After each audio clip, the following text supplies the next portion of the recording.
All right, let's get this started. This is going to be on how to create a poor man's covered call.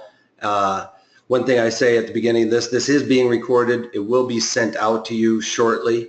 After this webinar is done, I have to do a little compressing and stuff like that, convert it.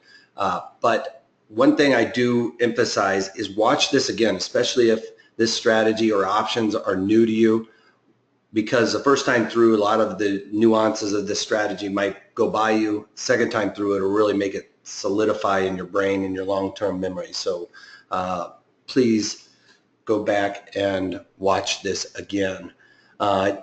John, you're asking, yeah, do I teach income strategies? Absolutely. And I'll talk about that offer at the end, that you can get some of the other webinars. I really look for income strategies in regards to selling options premium. Going forward, this is how to create a poor man's covered call. Like I said, let me get a couple of things out of the way though.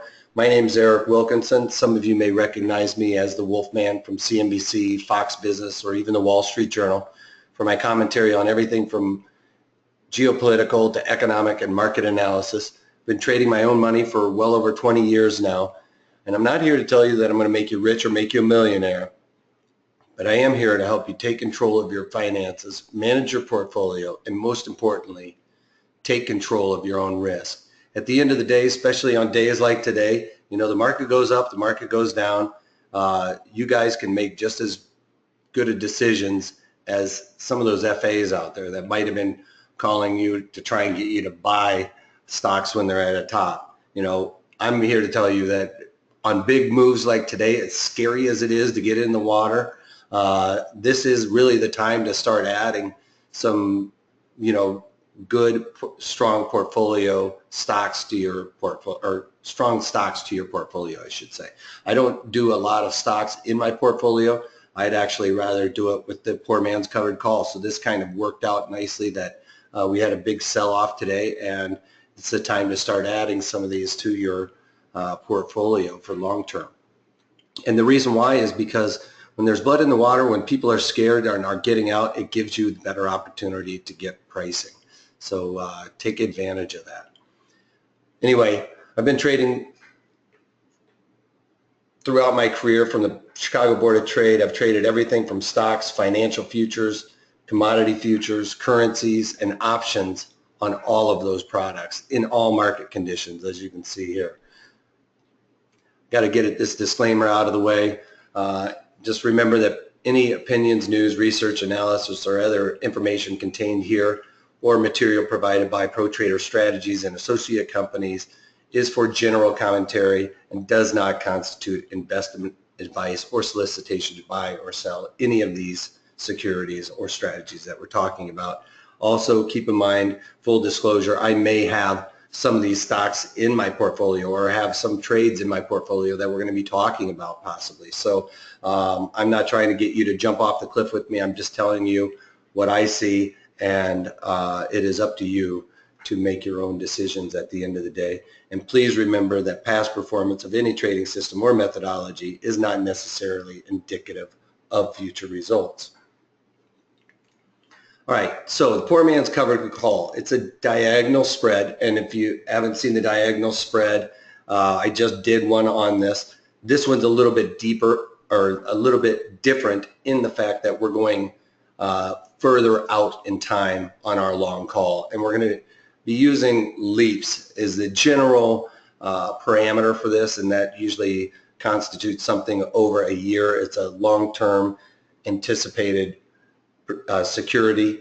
That's the traditional way to set this up. I'm going to be looking at it 6 months to a year kind of is what I'm leaning towards these days. For the most part, I don't like to pay a whole lot and suck up a lot of margin from my account. So I'm going a little bit shorter term on this particular webinar, so keep that in mind. And it's not a calendar spread, because a calendar spread would be doing, it's kind of like a straddle with different months. We're going to be using different strikes in different months, so it's more closely related to diagonal spread, but because we're going so far out in time for our long call, that is what makes it a poor man's covered call.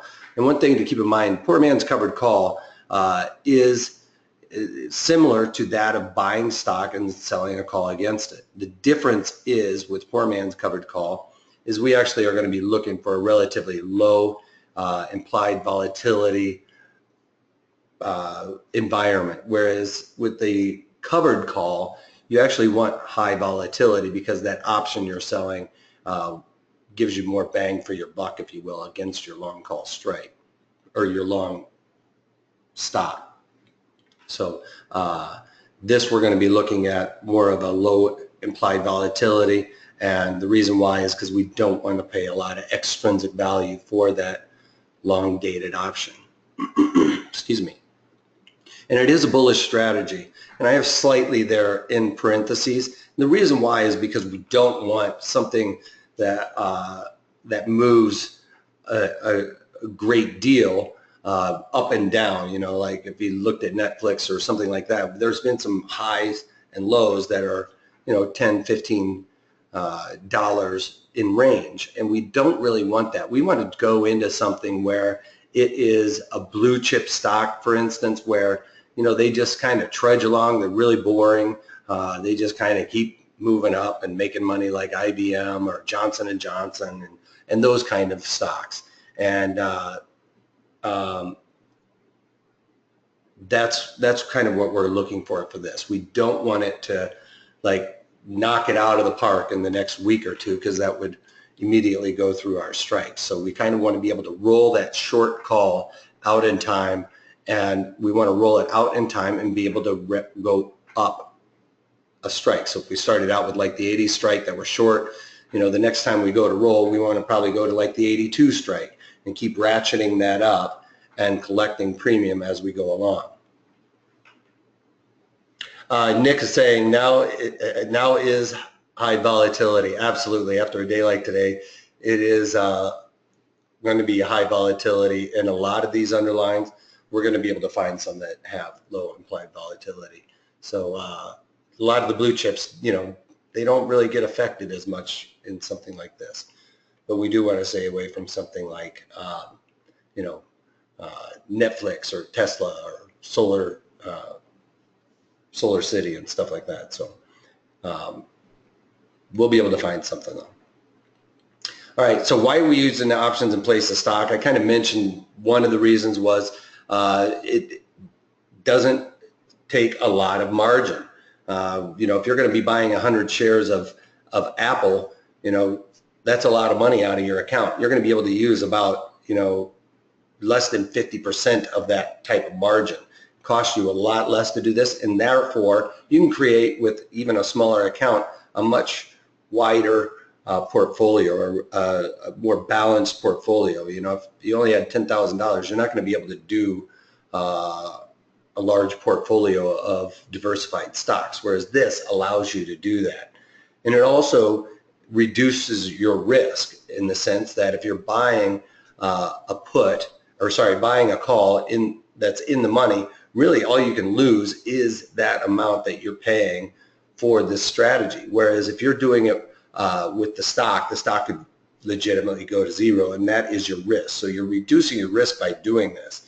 You're also reducing the capital requirements, like I talked about, that being you don't have to pay as much for the option as opposed to buying the stock outright.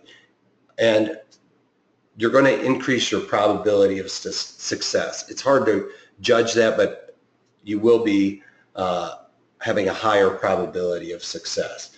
And one of the big things people always look at is your return on capital. This is going to have a higher return on capital because return on capital is basically your max profit divided by the capital used. And we already talked about it. We're not going, both scenarios have the same max profit, but because we're using a lot less capital with this strategy, our return on capital is a lot better. So I guess I kind of ran through these already. So reduced risk, capital requirements, creating more diversified portfolio, securities, higher probability of success, and higher return on capital. The disadvantages, we've got to stay in this through earnings. Now, a lot of my strategies I talk about, like trying to avoid earnings and things of that nature. With this one, of course, we are going to have to be in this because we're picking such a long dated option that we're buying. So we want something, like I said, that has a consistent history of doing better on earnings and just trudging higher. We're also looking at long calls eventually expire, whereas if you own the stock, the stock doesn't expire.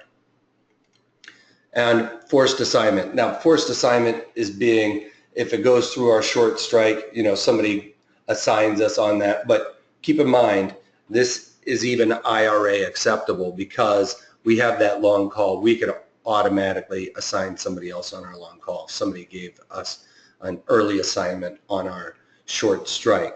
The other thing is if you hold this into expiration on your long call and you're deep in the money and you kind of like forget about it or something, for that matter, you will automatically get assigned on that. The system just automatically gives you those. It does not go to cash settlement. So if you get forced assignment, make sure that you have the capital in there to be able to do it. I mean, they will give you a couple of days to get out of it, but you're adding more risk to the overall strategy if you do that. And the problem with this one is you don't receive the dividend that you would get with the regular stock. But, when we're rolling this covered call out, it is in a sense receiving a dividend. All right, rules of thumb, like I talked about, generally speaking, this is being used with leafs where it's like 1.5 to 2 years out. I'm looking at it more shorter duration, especially in the kind of environment we're having right now. So I'm looking at 6 months to 1 year out for that long call. All right, so 200 plus days is usually where I'm looking to start looking at this strategy. And one thing, the reason why I'm looking at this shorter duration for that long call is because I don't want to pay a lot for extrinsic value, and it's a lot easier to pay off that extrinsic value quicker with these shorter duration leaps, if you will.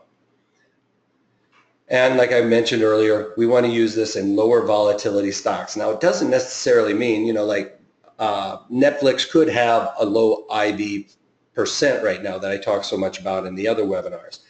This is because IV percent really is a ratio of where volatility has been for the stock. So a stock could have high volatility, generally speaking, something like Tesla or Netflix, where the IV percent looks relatively low, but if you really look at the gyrations you see in that stock on, up 15, down 15, a couple of weeks, that's not what we want to see. We want to see the stock like, day after day making like 20, 30 cents, just slowly rallies. And, after a month, it's gone up maybe $1 or so. So that's what we're looking for this. Just a slow, steady, eddy stock that just kind of trudges along that, isn't exciting. We don't want a very exciting stock. And we're going to be selling the near-term option that is out of the money. Now, what I'm looking for in this is not necessarily, 10 or 15 days. I'm really looking at around that 35-day period where we really start seeing theta decay. And this is a graphic of theta decay. And I don't have one that goes out to 200 days, but as you can see, this really slopes very little. And the further out you get, the slope is even less. So there's not a lot of theta decay in that option that we're buying, which is what we want. We don't want theta decay happening, because what we want to happen is the theta decay in this 35-day area, so that we get that theta decay, we roll it out again to the 35 days, get that theta decay, and just roll it out and keep doing that all the way until, we're basically selling we have a long call spread in that month that we originally bought. That is the ultimate goal for this. All right, so a couple other things. The maximum profit with this is going to be the, and this is difficult to ascertain, I guess, because if volatility expands, our max profit actually increases. So, so it's really difficult to nail this down, but a good way to get an idea as to what our max profit is, to go into it, because I like to know what my max profit is the width of those strikes minus the net debit paid. So if we had, $20 or $20 wide width on these strikes, so say the 80 strikes were long in the long-term options, and we're selling the 100 strike, the width of that minus the net debit paid, which would be about $15, let's say, our max profit is that $5 on the other end. And now, but keep in mind, every time we roll that call, it is going to lower what we paid originally, and that will increase our max profit. Plus, ultimately we want to be able to sell out in time and at a higher strike, which increases our width of our strike. So it's really hard to nail down what our max profit is on this, especially because of the difference in volatility and how it expands and contracts. Plus, when we're right on this and it just slowly trudges up, then it's constantly going to be changing on that. All right, our max loss is always the debit we paid for this. So on the onset, our debit paid is our max loss on this particular strategy. And keep in mind, we can lower that max loss by lowering that debit paid in rolling out those calls and collecting more premium for them. And again, break even is very difficult to come up with because volatility can affect the break even in that the different option cycles expanding and contracting. But a rule of thumb for this is taking that long call strike plus the net debit paid. So you take your long call, add the net debit you paid, and that's where your break even is. Now, if you watch the one on the diagonal spreads that I've done, I like to make it where the break even is at least below where we start. With this strategy, a lot of times that break even is going to be slightly above where we start this strategy out. But the mindset here is, after one roll, we'd easily be able to roll that break even down below where we at least originally started.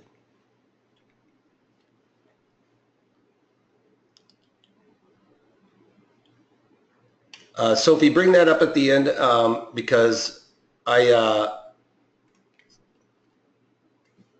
look into it at the end here for your gold, but remind me at the end because it's probably going to get run off the end here when I start asking for questions.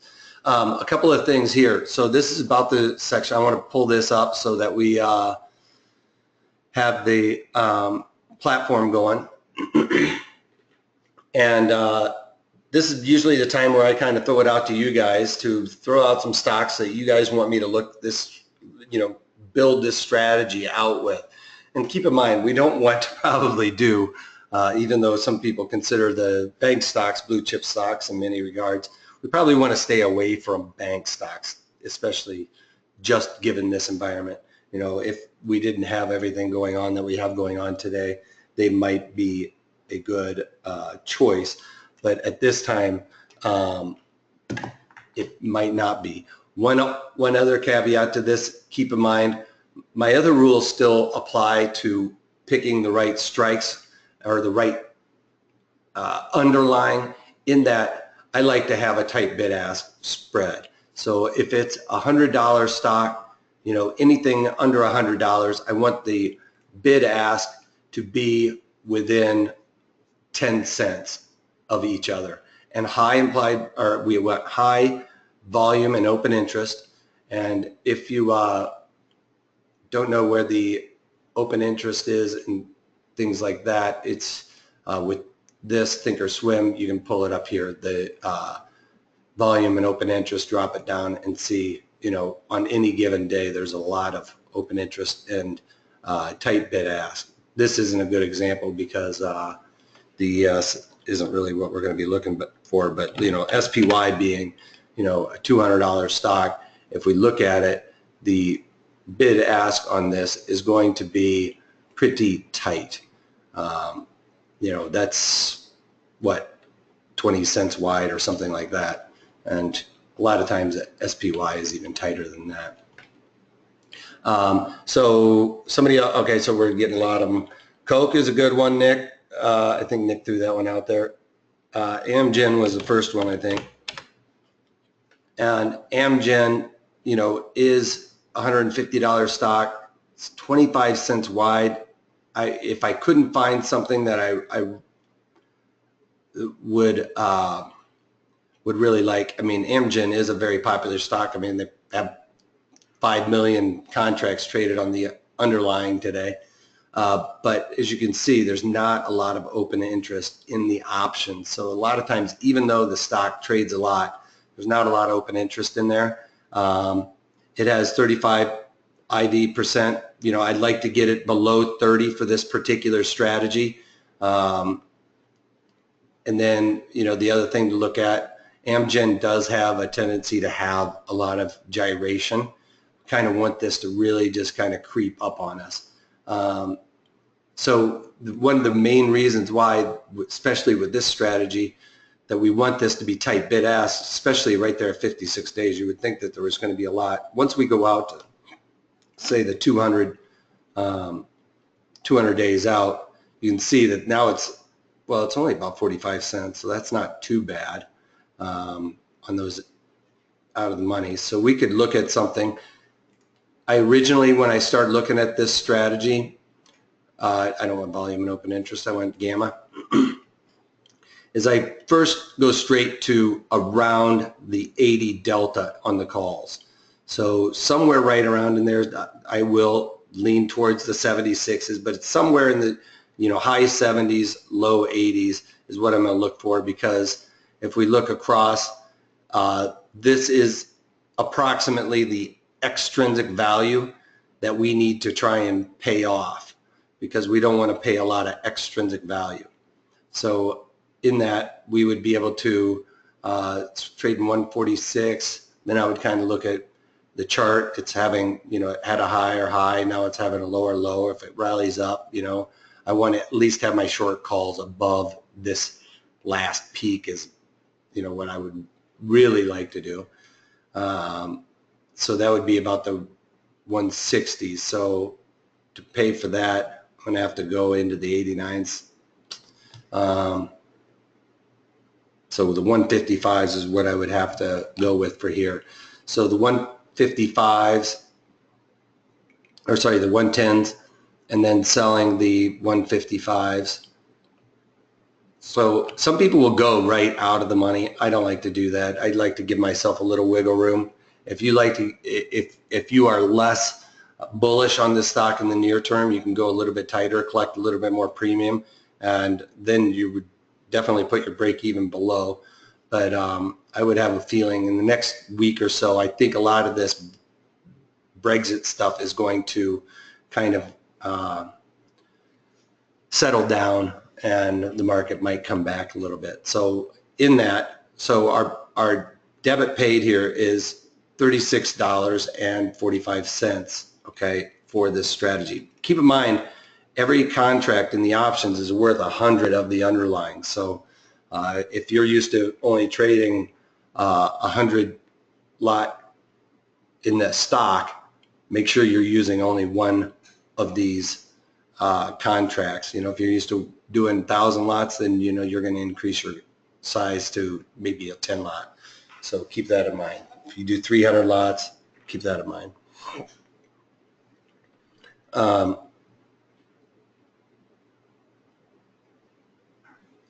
Todd, I'll talk about that, you know, if we have time. So remind me again, kind of like Sophie at the end, I'll kind of try and answer some of those questions. All right, so That one 36.45, so that would put this at 146.45 as our break even. So that is right there, 146.45. So that would work for me, despite the fact that there's not a whole lot of open interest. I would definitely try that. In that regard, the other thing to look at here is to pull out your calculator. So get your calculator and pull this up. So one thing that can happen with these poor man's covered calls, you guys, is sometimes, especially when there's high volatility, and that's another reason why we don't want high volatility, is that increases the premiums, right? And you may find a situation where this premium actually covers the width of these spreads, or the width of these strikes, I should say. So stay away from that. You know, if this was $45.10, that means that you're not going to make money if this immediately rallies up. So this one, yeah, Sophie's saying this is too expensive. Then we would go to a lower price stock. This is an expensive stock for sure. But so having said that, we want to look at this. That's 45 ticks wide. So let's say 36.45 divided by 45. That's 81%. So we're paying over 80% the width of the strikes. I would much rather have this closer to 50-50 in a perfect world, but I don't like to go over 75% the width of the strikes for a particular strategy. Okay, so that one I would probably throw by the wayside. Just trying to find other ones. Apple is another good example. I'm going to hold off on Apple though for a minute, just because I have a good example for that one. All right, so Coca-Cola is another one that I kind of looked at earlier also. And Coca-Cola, let's look at it on the chart.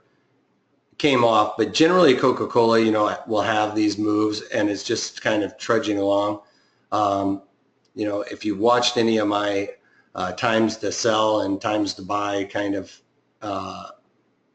videos that I have in the archives, I don't like to really buy stocks when we're at the upper end of this, which is called the market profile, is really what it's called, or Stottlemyre, but Thinkorswim calls this, the blue area is called the volume profile, and you can find that up here in the gears. And then there's little numbers in here, and that's the monkey bars, which is just every time there's a new price in a new time frame, it prints a little number there. But where the most time and volume has been spent is way down here at 42 for this one. But you know, you could say that this is acting as support, so that'd be a good time to buy it also. So we can definitely look at Coca-Cola.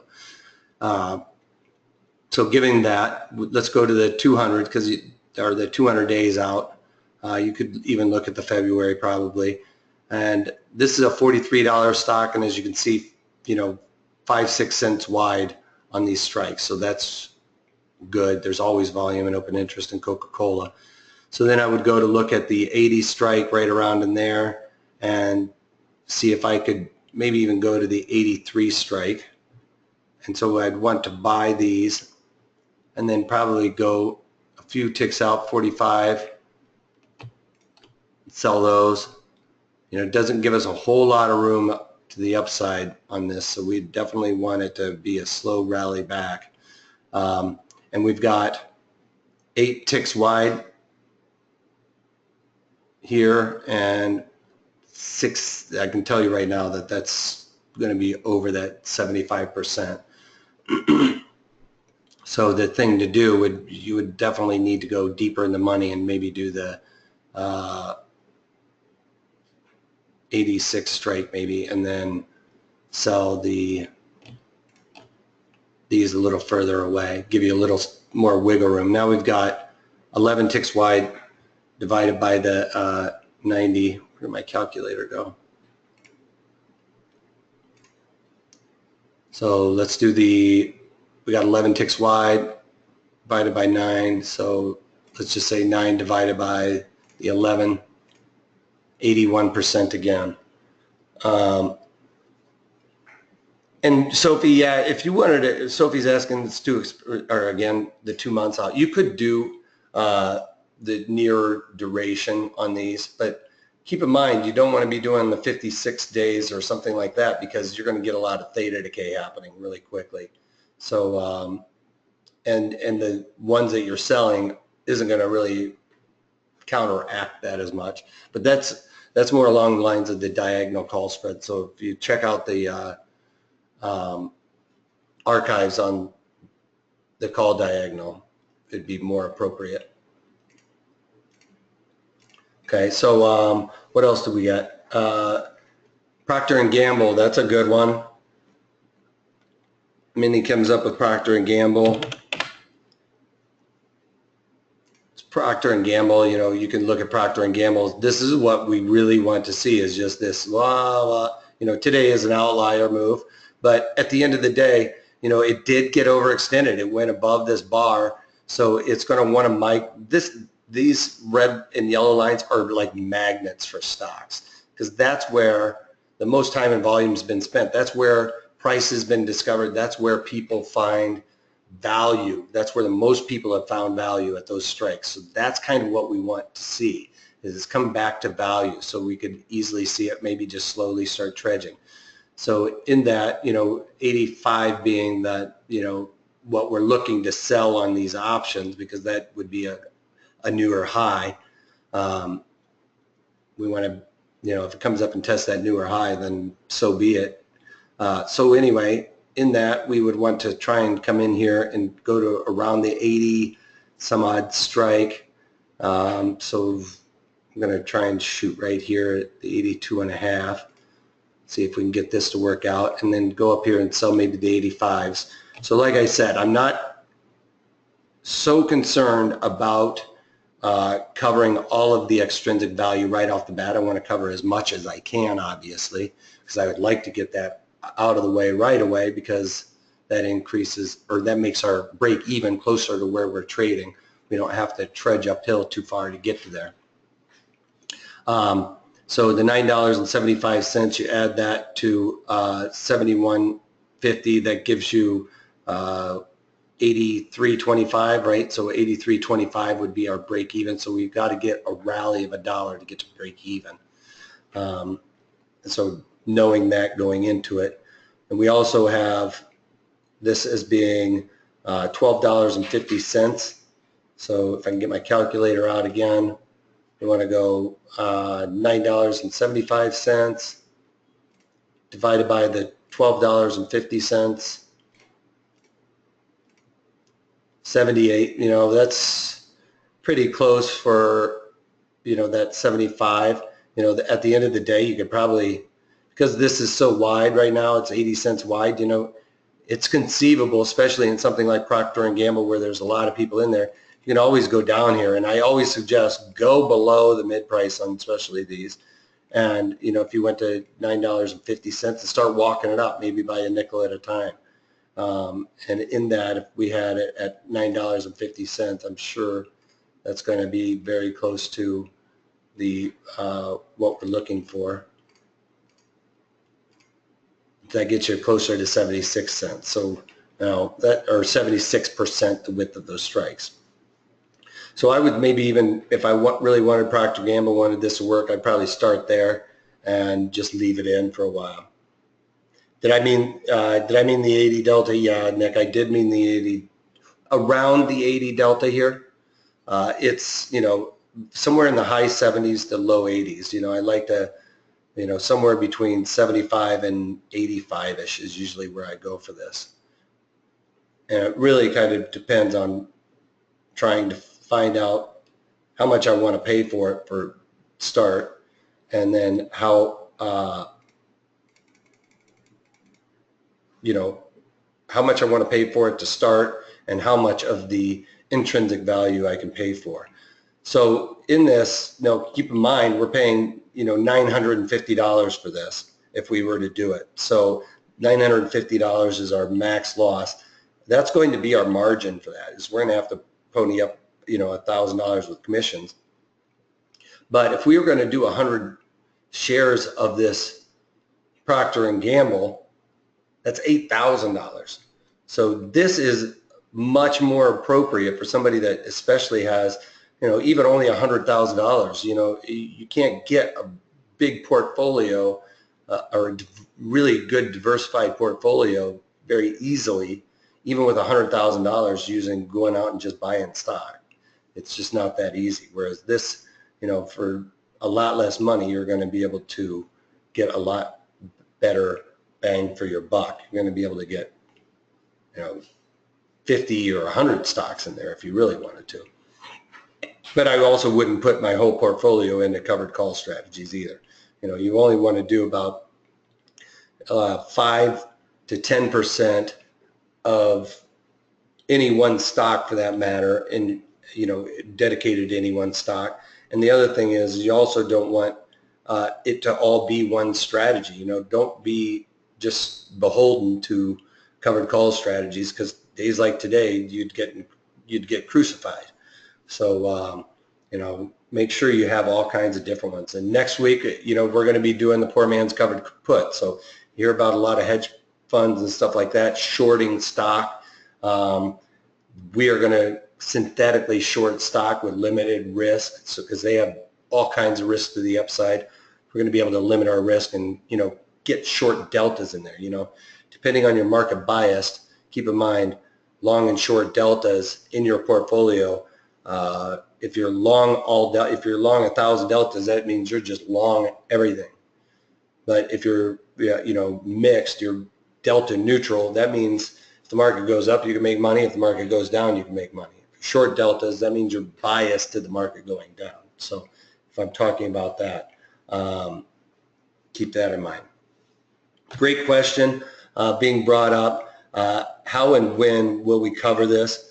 And will you roll the short call? I absolutely would love to roll this short call every single month out and up. Once this expires, if this were to expire out of the money, then I would love to be able to roll this up to the next month to the 87.5 calls and, collect another 50 cents. And keep trying to collect around 50, 60 cents for that. So I'm going to keep trying to do that as long as I can. So absolutely. The other thing is if it goes down immediately, which is a possibility, and if this were to go down immediately and start trading at around 70, I'm going to continually roll these. And one benefit, if it goes down, volatility usually goes up with this poor man covers call, so that will help a little bit. I'm going to roll these calls down to a couple of strikes out of the money, collect a little bit more premium to try and lower my overall break even on that. So those are the things. If it immediately starts sliding on me, I'm going to roll out and down, and if it starts rallying up and doesn't go through my short strike, then I'm going to be rolling this out and up. Does that make sense? I'm being asked, do I ever leave some of them, like do this maybe 5 by 3, or say get long 10 and sell 5? I don't usually do that, because my goal on this is really to try and get this paid off, the extrinsic value. And it's a lot harder to get this extrinsic value paid off if I'm only doing half the amount of contracts on the ones I'm selling. I would be more inclined sometimes to maybe even go up and sell more short calls against my long position to get that paid off quicker if it were possible. And if the risk outweighed the or if the reward outweighed the risk, keep in mind I wouldn't want to do that right at the money either, because that's the possibility of losing right away. How do I, somebody's asking, how do you do the simulated trading on TOS? It is I don't know if you have to call up and have that set up, but I highly suggest, especially for newer traders, go into this simulated and play around with it for sure, especially with new strategies, or if you want to tweak them just to see how they work out, you know, before you put any money at risk. But having said that, don't get stuck in the simulated trading, because the longer you would be in there, the more afraid I think you would be to risk money. And you learn faster from trading real money. There's no doubt about that. Okay. Is it the same as on-demand mode? I don't know. All right, I think I've gotten, can we buy long call at the money? The long call at the money, so yes, you can. You definitely can, but keep in mind, the closer to at the money you're going, the more you're paying in extrinsic value. So that's why I like to go deeper in the money. You're paying a little bit more, but you know, you're paying more for the strategy, but you're paying less for extrinsic value. So I'm getting closer to value for that strike, right? I want to pay, if I'm buying options, I want to get value from it. So you could go closer to at the money, but it's going to take you a lot longer time to pay this off. Especially because if you're going to at the money, you're probably not going to necessarily want to be inverted on what you're selling, and it would just be taking you a lot longer. And in that, so for instance, if you went like this, and we were going to buy these calls that are just out of the money that far away, and I go to sell these, right? Look at that. That's why I wouldn't want to do this, because even if this market rallied up to 82.50 in the next couple of days, my debit paid is more than the width of these strikes. So I can't make money unless I were able to roll it out several times and lower that. So you don't want this scenario ever to happen where you're paying more than what the width of the strikes are. And the same thing is going to go even if I rolled these up to the 85s, I'm sure. If I rolled those up to the 85s, well, then just, I guess that would work then, but I probably wouldn't necessarily do that. Plus, that's not going to be 75%. I wouldn't think. It'd have to be a little bit lower. But you can try and play around with it. I haven't done it that way, especially because you're, keep in mind, your theta decay or your extrinsic value, you're paying a lot for it. All right, I think I've got everybody's questions. Would you get out of this with a profit and get out at, well, when would you get out as a profit? When would you get out as a loss? If this market, if it rallied right up to my strike on the shorts, I'd probably look to roll that out and up. If it went below my strike, you know, I usually, when I'm entering a debit spread, I've resigned myself to losing that already. So that's kind of, I know what my risk is to the downside. So if it were to go below this, my debit that I paid, then I would just continually try to, I mean, I would end up marrying the position being that I would be dedicated to selling premium against it consistently until I tried to knock this whole debit out. And another question, do you roll this early or stay until expiration day? I don't go all the way to expiration day. I usually would do this around, you know, 5 to 7 days before expiration. You know, if it was, my short strike was slightly in the money, I might go right down to the wire to see if I could hopefully get that to go out of the money for me to expire worthless.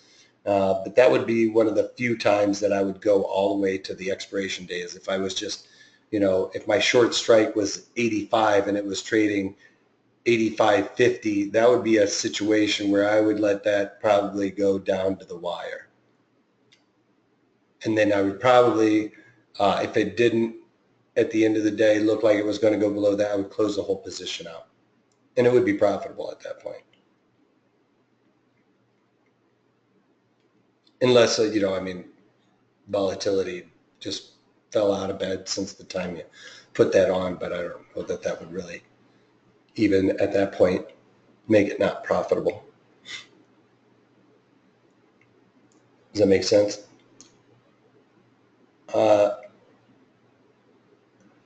Yeah, John, I'll go over the tutorials in a minute, but keep in mind, this is just, it may seem, John's saying that this seems a little difficult, but keep in mind, we're just buying the 80 delta strike, and we're trying to, you know, we're basically buying stock, but keep in mind that when you buy, if you were to buy Procter & Gamble at $82.26, your risk is that Procter & Gamble goes out of business. Not that that's really ever going to happen, but you know, your risk is to the downside, you know, by more than what you paid for in this premium. So the premium you're paying a lot less for. So your risk is a lot less with this. But I will find some other ones that. All right. So we're starting to help you out, John, here in a little bit. All right. So I've got a couple of them. Procter & Gamble I did have on my short list. But it wasn't working out with the width. So let's look at the one that I skipped over was Apple, because Apple, you know, was setting up pretty nicely for this strategy, and everybody likes to have Apple, it seems like. Of course, I haven't adjusted my Fibonacci levels to here, but the reason why is because this seemed like such a support even before and after it broke through there a little bit that I wanted to keep that support in there, right there at that 92 area. On this chart, and as you can see the value area right here, so that's going to kind of be a magnet for us. So we'd like to really sell this out of the money strike that we have somewhere above where this is, and you know, if we could get closer to this Fibonacci line, that would be perfect. So let's look at this one. So we're going to be looking at those longer duration ones somewhere in the 80s, right? 80 delta, that is, that's the delta here. So let's just even look at the 80 calls to buy these. So if we buy those 80 calls, and to finance as much of this extrinsic value as we can without getting too close, I would probably think that I could roll this out a couple of times. I might even look at this one. I'd either look at the hundreds or the 97.5s, really.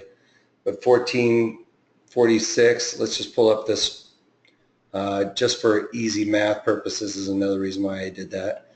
So our break even for one, if we add the 1448 in there to the 80, that's 94.48. So another $1 higher in Apple would be our break even for this at this point. And I wouldn't be too concerned about that right now. But so 20, our width of our strikes is 20. So we take the 1448, 14.48 divided by the width of the strikes, which is 20 ticks or $20, 72. So that fits the parameters on that. You could even lower this to the, what was it, this 97.5s, collect a little bit more premium. That lowers our break even to 93.79, so just slightly above where we are right now. But then you need to go back to the math and make sure that fits the parameters. So now we're only at $17.50 wide. So we take the $13.79 divided by the $17.50, 78. You know, so then you kind of look at this, well, what's with Apple? You know, there's a lot of people out there in this market. And we got about 25 cents wide.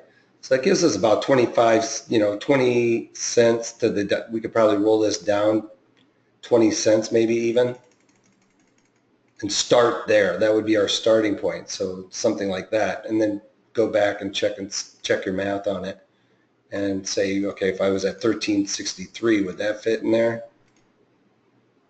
And what was it, $17.50 wide? 77, didn't really lower it that much. But you want to try and get that closer to that. So I would probably rather go with a higher break even and make it fit that overall parameter that we had. Okay. Another one that was looking pretty good for this strategy is Deere. Johnson & Johnson also was another good one. I don't think I'm going to have time to really go into that one though, but the Deere was another good one that I was looking at. So Deere is trading 81. So let's just look at the chart real quick. Deere, it got overextended above the value area. So now it's kind of broken down in there, but it's consistently, trudging higher. Sides right there. It's one of those things where it kind of moves higher. While I mentioned Johnson & Johnson, this is the quintessential, boring, trudge higher, and just keep going. So let's see if we can make this work. If we can go into like the 80 some, we might have to go deeper in the money with this one. But again, Sophie, this is going to be one of the more expensive ones because we're, paying a lot more, and we're not going to be able to finance it. Not going to be able to finance it very much at all. That's why this one didn't really work out, I think. So we sold the 120s. That's a little close for 56 days. That's for me. That's why this one got cut off the short list.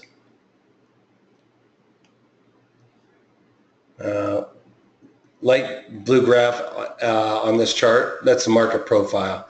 And I've done a video tutorial on all of this, so you can check that out in the archives too. Basically, it's psychology of the market. I actually went to college for psychology and started trading and switched it over to finance. So I really believe in psychology of the market. I just, this to me acts as a magnet until otherwise, it accepts price higher for some reason. But the overall market is long and short here. So they always have a tendency to come back to it because the longs end up getting out of it and it comes back,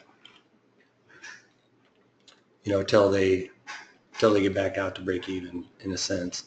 So Johnson & Johnson didn't work out. So let's go back to Deere. I think that was the last one I was looking at. So Deere, ticker symbol DE, paying in the money around the 80 strike, $2.70. So if I get up to the 85 strike here, that is $11.38.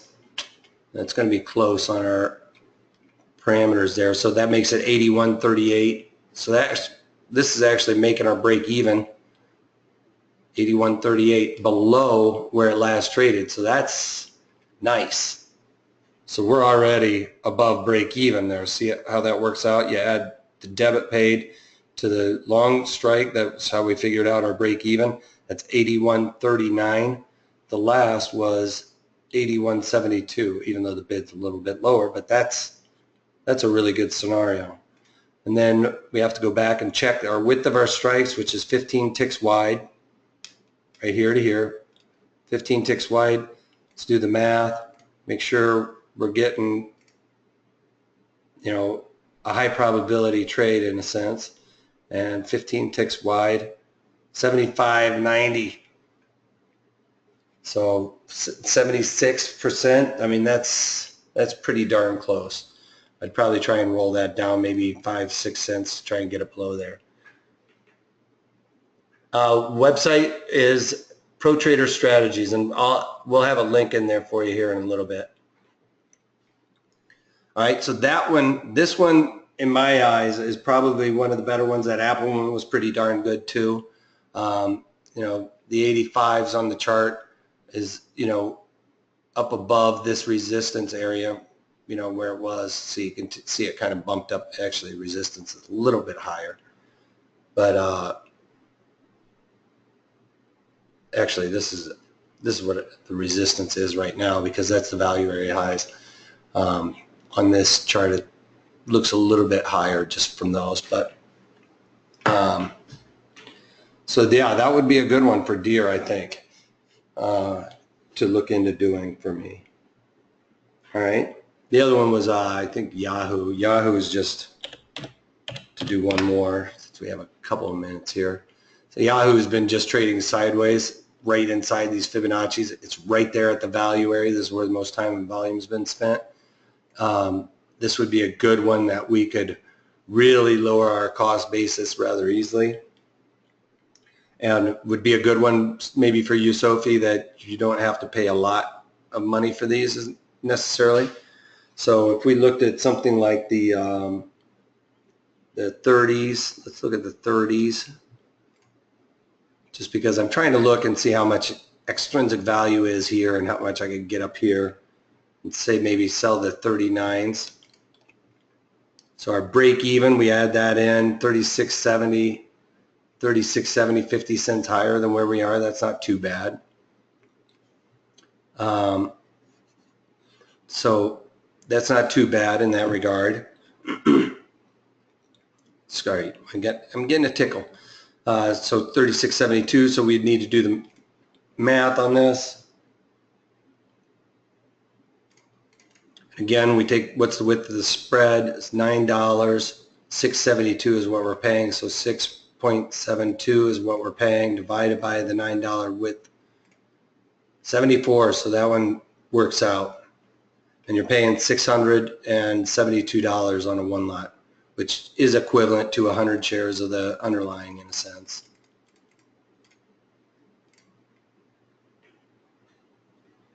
It's really 80 shares, but I don't want to get into the whole delta thing for that. If anybody is really keeping score, it's delta gives you the number of shares really, but so it's kind of like having 80 shares of the stock. What happens if Yahoo gets taken over? Then you go straight to max profit. Right? Well, depending. I mean, I doubt anybody would bid lower, but they'd probably bid it up a little bit. All right. So, all right. Thanks, Sophie. I'll get to that here in just a second. Let's wrap this up, though, for the most part. So, talk about a couple of things. This is the offer. It's the one that we kind of talked about before. It basically gives you a ton of different ways to start out trading options in a sense. You know, how to set up your screen. There's ones in there about the market profile that everybody's kind of asking about. How to measure your delta. There's 5 different things that delta measures. I go into that. So somebody was asking about that for, you know, if you're wanting to get introduced to these, how the theta decay happens. These would be great ones, especially for the people that start, how to protect your portfolio against rising interest rates. I thought that was going to happen for a while there. That's not necessarily going to happen anytime soon. Let me pull this up because I couldn't fit all of that on there. And calculating the cost of the options, and you know, several more of these. Also, you know, if you go to the website, there's a link right there in the chat box, not the questions box, but in the chat box there should be a link for this offer. There's also an offer going on for $7. You know, you'll have access to over 40 or 50, I think even now actually, of the different webinars I've gone over. So I've started out with just you know, selling calls against stocks you already own, you know, and just about every strategy out there for the most part. So you can look at that going through the basics. So you can get that as a bonus also. But this one here in particular is about the history and, you know, from the start. This is interesting because it goes all the way back to the olive markets that Socrates wrote about.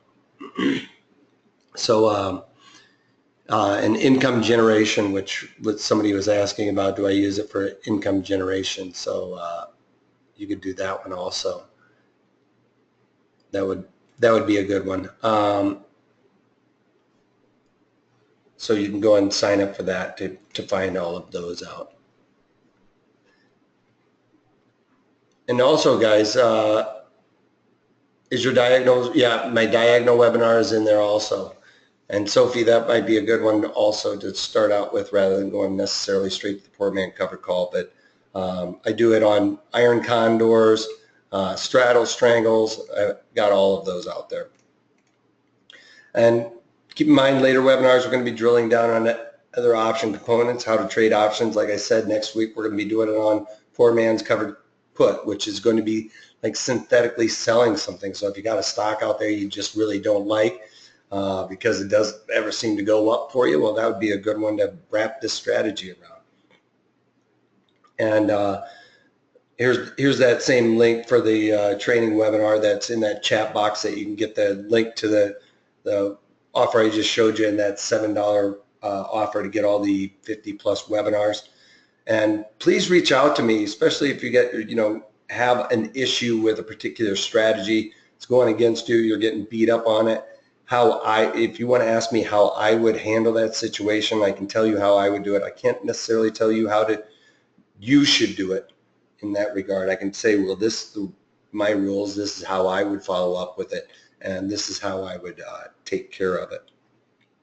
So please reach out to me because I'm more than willing to talk to you about it. And also reach out to us, give us some ideas. If you go through all those webinars and you're like, oh, you didn't do one on this, let us know and I'll do a webinar on it for sure.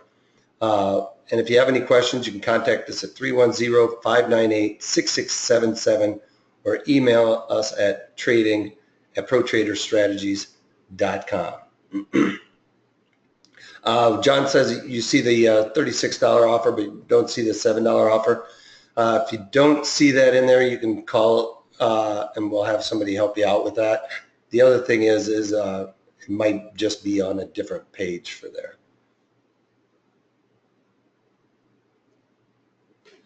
And Kanika is asking, do I offer mentorship possibilities? Yes, definitely.